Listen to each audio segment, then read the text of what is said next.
Greetings, ladies and gentlemen. Welcome. I am the Crypto Crow, and today I'm going to be doing a video I haven't done in quite a while. And I'm going to basically explain to you how to become a millionaire in crypto in 2024, 2025. Now, it may not be what you think, because there are a lot of videos out there about becoming wealthy in crypto, and it's a lot of just kind of, in my opinion, a lot of it is just kind of shady nonsense, right? A lot of people are making a lot of money in crypto in a variety of different ways. But my way, maybe it's a little different. And it's more about the work that needs to be done to achieve a level of success in the blockchain space. And so we're going to dive right into it, and then we can discuss it in the comments below. If it's bull or bear, I don't care. It's quite a rough ride, just like life. But I'm kind of patient, cause only time will tell. It's gonna go up, so you better stay calm. But number one on this list, and this is basically the top 6 tips to becoming a millionaire in cryptocurrency. Here we go. Number 1, read the boring stuff. Now, I'm going to read these and I'm going to expand on them a little bit. Would you rely on your pool guys' tips to get rich? You have to read the boring stuff to better understand what can make it popular and why. Read until you understand what you're reading, as though learning a new language. This empowers you towards the future you want. Being educated in the space helps you understand how to take action when others don't or won't. Basically, what I mean by this is, when I first got into the crypto space, I didn't understand half of what I was reading. A lot of the terminology, the nomenclature made no sense. I didn't fully get it. And I just kept reading. And it wasn't until one night at like 4 a.m., I woke up having this big epiphany where everything just stuck. I just got it. And I've told the story a million times on this channel. But it was actually kind of an emotional night, to say the least. My wife thought I was losing my mind. I had absorbed so many things so quickly that it's like, even though I didn't understand everything, I didn't understand what this meant, I didn't understand this word or this term, and things just weren't making sense all the way as I was consuming all of this. When it finally did all click, it changed my world. It changed everything. And from there on, I was better able to understand everything else I was reading, and I was able to start making very educated decisions as to what I was getting into, why I was getting into it, why this project mattered to the world, why this one didn't. And it's very, very important that even if you don't understand it, you don't just cast it aside. That is what I see so many people doing. If you are known to be a headline reader, where you know that the majority of like your political views are all based on just what you've read in headlines, or maybe the first paragraph of an article, that sort of thing, you're probably not going to do very well in crypto. And I think that understanding how cryptocurrencies work, why one project may be more beneficial to the world and thus you over another, that's key. Because this isn't just a crapshoot, really. I mean, it can be, depending on what you're doing. Some parts of crypto can be like a lottery. Some parts of crypto can be long-term, very fruitful investments. It just depends on what you're trying to achieve and how, and what you're willing to lose ultimately and risk in that effort to try and become a crypto millionaire. So the more you understand, the more empowering it is for you to be able to do a lot of other things in the space, and the more clearly you can understand and see things for what they are. And that really bodes true in pretty much all facets of life, which is why I think this is one of the most pivotal. It's number 1. You have to understand what's going on around you in order for you to be able to navigate through it. And that's really all there is to that. Number 2 on this list. Find projects that inspire you. I'm not even going to read these. If you want to read them, you can. They're just kind of cliff notes for myself. But finding projects that inspire you is key, because if you're doing number 1, then number two is going to be that much easier. And finding projects that inspire you could be anything from, are there projects that are about art? Do you really just love NFTs? Do you love being able to, what do you love to do? What do you love? Are you a gamer? There's a lot of projects out there that are all about gaming, or layer one blockchains that are really fruitful for gaming applications. Are you a finance person? You're probably going to get into DeFi, yield farming, things like that although can be still risky because there's a lot of rug pulls and a lot of that. It's just understanding the blockchains and the projects out there and then being inspired by them. The reason for this is thus. If you just randomly buy into crypto projects you don't know anything about and you don't understand because you just saw them on YouTube, or somebody that looked really sharp or had really cool cameras or whatever is telling you that this is a great investment because they had already bought in $100,000 worth of it, and then they're telling you how great it is, that doesn't necessarily mean anything for you. It doesn't inspire you. If you're just investing passively in crypto, hoping to get rich or get lucky on something, chances are you're going to get out of that project during times when the market stalls. Like right now, this is a perfect example of what I'm talking about. If somebody, for example, any crypto, if somebody new to the crypto space just recently bought into a project they didn't fully understand and they watch it drop 3, 4, 5, 6%, over a course of a day or two, it's likely they would sell that at a loss because they don't understand what they bought. They don't understand what's happening in the market. And so they get scared. But if you are investing into stuff that inspires you, then it's almost like working a job. Like I equate it to, if you go to a job every day that you absolutely love to do, then it's not work. And the more you learn about it, the more you do with it, the easier it is to generate wealth in that ecosystem because you're just enjoying the time. And so if you're getting involved in projects that inspire you, it will help carry you through the difficult times where the market stalls or tanks, and you're not necessarily as worried about the ebbs and flows of the price because you're focused on the long term and you're focused on where you know or believe that project is going to take the world and you. And that's really vitally important because too many people get burned investing in projects they don't know anything about, they don't understand. And the second there's a sign of any kind of downturn or anything, they freak out, they sell at a loss, and some of them just escape, they get out of crypto altogether, which that's not good either. Number 3, use it or lose it. This is quite simple.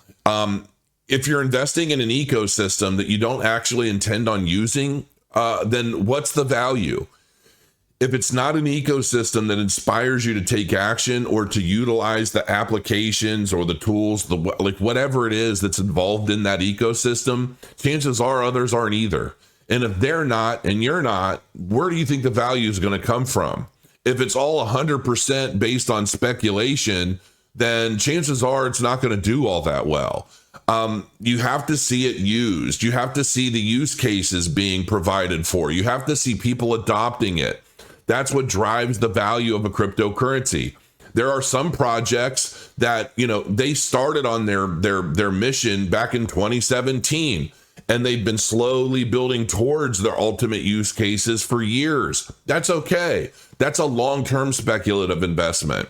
But in the meantime, a lot of these blockchains are launching, providing different things that you can do, whether it's the NFT trade or the meme coin trade or the DeFi stuff or whatever, right? There are so many different use cases available, but typically it's those 3 that ultimately drive the initial speculative value of a project up. If you can take an interest in what the blockchain is doing and you are active in that ecosystem, then you should probably do fairly well over time. Not all projects that are bustling with activity and shooting up through the charts are destined to do very well long term. That is ultimately where you come in and doing your research and understanding what that blockchain is, what it does, why it does it, who it serves, how big is the market, how many people are using it today, how many people are likely to be using it tomorrow, and why. It's answering all of those questions for yourself that are ultimately a big part of understanding things and reading the boring stuff. But ultimately, using these blockchains, using the applications and the tools associated with them help you answer all these questions so that you're making a very educated decision as to what's good, what's not. And if you don't use it, likely other people aren't using it either, and it's probably not going to be the best project for the most significant returns by the peak of the cycle. Number 4, don't chase greed. Now, this is a really big deal, folks, and it's very easy to get caught up in the greed cycle of things. I won't even name names, but there are a lot of blockchains out there. There's not just one, but there are a lot of blockchains out there that I believe have been intentionally created to inspire the greedy and lure them into traps. And they're very, very good with their marketing. The communities often ignore a lot of red flags associated with these types of things because they don't care as long as the number goes up. What a lot of these projects do, though, is they lure people in with flashy pricing, paid for narratives, paid for marketing, flimsy tech. All of it's kind of trash, but they've got a lot of money because what they ultimately do is they cycle the money through their communities and they launch these privately funded projects that suck the money out of their followers, out of their users, and into their hands, which then empower them to launch new shit projects that they're able to pump a bunch of marketing into, hype it up, and they rinse and repeat. And then they create tools to basically help facilitate that transaction or those transactions on a regular basis. And when enough people have made enough money, even if it's just a handful, it doesn't take many to create a narrative that drives the greed further. And it pulls more greedy people in, expecting to turn a dime into a dollar into 1,000, 1,000 into 1,000,000 overnight. And those people typically you find all over Twitter having just been burned by X application, X rug pull, it's always kind of toxic. Not only that, but the community is generally fairly toxic. And a lot of these communities are often driven by paid marketing, whether it's their YouTubers associated with it or the YouTubers bought in really cheap and now they're being paid to promote it and extend these narratives to the public, whatever it is. If you're led by greed, you're going to be burned by greed. And that's basically the way I put it. When I look at blockchain technology, I look at what is going to ultimately change the world and how. What is the problem it's solving? Why is it solving that problem? And what is the likelihood of it being adopted? If I feel that the use case or the technology behind it is powerful and continuing to expand and grow its reach, then I'm probably interested. I don't let greed dictate what I do in the crypto space. If I did that, then I would probably be doing a lot of different things. I always try to focus on what is ultimately going to make the world a better place. And I try to focus on how empowering is it, how strong of the tech, what kind of technology is behind it, and what's the likelihood of it getting adopted over time. And so, greed is ultimately going to drive greed is going to drive a lot of people into a hole by the peak of this market. I do believe a lot of people are going to get really, really burned, and there's going to be a lot of I told you so's going around. But for right now, they don't care. They don't see that. They see the headlines. They're the headline readers that are just chasing the herd. You know what I mean? And that they don't realize that herd is being led right off a cliff. And, to each their own. If they're having a good time, maybe some of them make a little money in the meantime. That's fine. But if you're chasing greed, then you're going to become a greedy person, and greedy people in crypto often lose. I'll just tell you that straight up. Focus on what's real. Focus on what you can understand and control in your space and stick with it. Don't chase greed. Number 5 on this list, plan an exit. This is a really big deal, and just about every single person in the cryptocurrency space has been caught up in what they believe is going to go up forever. In 2017, when I first got into the crypto space, one of the things that I did was it seemed like everything I touched turned to gold. Depending on where you enter the crypto space and what point of a market cycle you're in, the 4-year cycles and the 2 on, 2 off and all that fun stuff. When I first got into crypto, it was in like November. Well, I started my channel in November. I was in it a few months earlier, just learning and understanding things. And I thought, wow, this is the new era of disruption that we're in, and this is going to go up forever and ever. Oh my God, I can't believe I discovered something finally on the ground floor, and look at it all go up. I think this is crazy, right? And then lo and behold, the market peaked. I didn't understand it. People are trash talking major founders of projects like Litecoin for selling off a lot of their stuff at the peak of the market. Nobody understanding what was happening. And we're just watching the numbers fall. And we're thinking that all of these big whales just are dumping on us lemmings, right? And they're destroying this big discovery that we have made. And why are they doing this? None of it made sense. None of us had an exit because we didn't know to have an exit.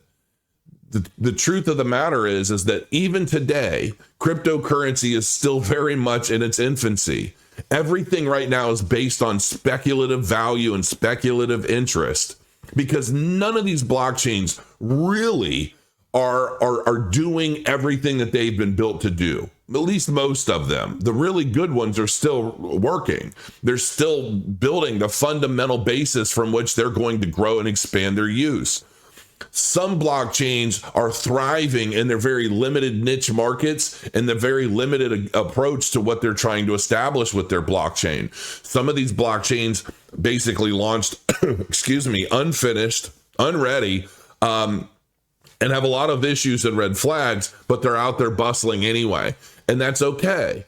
But the point to this is, in a speculative market, until there is true mass adoption, and I don't mean just a bunch of people out there buying tokens, I mean mass adoption, where the majority of what we see and do is taking place on some form of decentralized blockchain, or in some cases, I'm sure we're going to have centralized blockchains that are a part of this. But ultimately, until we reach a point where the majority of the public is utilizing blockchain for something, the only thing that's truly driving the price of these applications, these layer ones, layer twos, and so forth, is the speculative nature of the community driving up interest in them. That's it. And that can only go for so long, and it doesn't last forever. It's almost like a fad phase where every cryptocurrency today it comes in and out of a fad phase. So through these market cycles that are ultimately dictated by Bitcoin and its halving cycle every 4 years, where Bitcoin miners, their yield is cut in half through the hard-coded algorithm of Bitcoin, that is ultimately controlling the supply and demand of an asset that is also growing in stature, growing in value, growing in adoption and interest by the speculators of all over the world. And that speculation ultimately spills into the altcoin market as new technologies are developed, built, expanded upon, and so forth, right? So it's still all very speculative. You have to get in and get out at the right time. And that's why I always buy when they say, you buy when there's blood in the streets. Blood in the streets is basically the red market. When all the arrows are pointing down, they're all red. People are losing hope. They're all frustrated. They're pissed off. Or it's the bottom of a market where there's not a lot of press and media. There's not a lot of support. There's no money going into all of these paid narratives because everybody knows it's a bear market. These prices aren't going to go up anytime soon. So you start seeing the market die down, the viewerships of everything go down on YouTube. You don't see as much fun, great stuff in crypto news, right? Those are the market cycles, and you have to know when to get in and out before those market cycles, at the right times within those market cycles. If you don't have an exit plan, chances are you're going to be holding bags when the market peaks and the price starts tanking. And the idea of this, especially if you're new, is it's probably going to take you maybe 2 cycles to really generate wealth of any real caliber, depending on what you have to work with. If you're working a 9-to-5 job and you've got $100 a week to put in the crypto space, that'll probably treat you pretty well, might help you pay off your car. It might help you maybe even pay off your house, depending on what you get in and when and how and so forth. This is all a part of reading what bores you, right? Understanding what's coming. But ultimately, it's what you earn in this market cycle that should help you live a better life. And while you're continuing to learn through the bear market of the next and being able to get into projects at the very beginning before the next run up. So you should have more resources available to you than you did the last cycle, and you continue growing cycle after cycle. That is ultimately how you truly get wealthy in crypto. This is not I'm going to go throw $1,000 on this random meme coin and expect it to become $10 million tomorrow. That is going to get you burned. More often than not, that's what's burning people. It's the meme coin market. It's the NFT rug pulls. It's all of the bullshit in the space that's ultimately paid for marketing, paid for narratives. Yes, the technology's cool. I love NFTs. I think they're great. I think there's a lot of future use case potential in NFTs and real world assets. The tokenization of real world assets, especially as it relates to NFTs and fractionalized NFT ownership, all of that stuff is going to be huge. But typically, and I hate to say this, but generally any new technologies that enter the world are typically adopted first by the most, let's just say maybe unethical or immoral industries, right? It's like with video tech. What industry is typically the first to adopt new video technology? I think we all know. We'll just call it a 3-letter word, okay? I mean, but that's just the way it is. And I think in blockchain, it's typically the degens that adopt the newest technologies for the quickest ways to make a buck. And it's generally the quickest ways to make a buck off of the public, right? So until these big significant use cases come into fruition, we have to rely on a lot of the degen habits of the world, the degenerate gamblers and things like that are basically willing to pump money into these use cases, making their creators wealthy at the expense of other people in that ecosystem. So the long and short of it is the more you understand about these use cases, the more you understand about the technology, the better off you're going to be, but you have to plan your exit accordingly. Now, last on the list. Last on the list is 6. This is a big one. Now, this isn't a must, okay? But this is just basically how I feel. Number 6 is share your story. As cryptocurrency continues to grow and more people are entering the space looking for people that they trust, looking to explore new things, I'm going to read this one and then I'll expand on it a little bit in closing. I started my YouTube channel not to get famous or to get rich. I started my channel out of a mortgage office with crappy equipment, hoping my daughters would get a kick out of dad being on TV. I just wanted to document my journey into this new unknown space where big profits and losses were made at the onset of a new era of disruption. But my YouTube channel, while it grew in popularity, helped hold me accountable and always learning. That is why you share your story. It keeps you pushing forward in the down times, always learning, striving to understand what is happening, because every subscriber is someone else that relies on you for at least a new perspective on the market, finding cool new things, etc. And that responsibility to them can help carry you through the tough times and keep you active when you really just want to leave and take a break. That commitment to them and yourself can often pay off through advertising as your channel grows, giving you more resources to invest in all of the things you're discovering, thus giving you more content to share with your viewers. Just remember, always be honest, transparent, and stick to your guns. The web can try to tear you down or lift you up quickly, and what you put out into the world will definitely come back to you. Keep your nose clean and speak from the heart, and you'll realize you have more friends that connect with you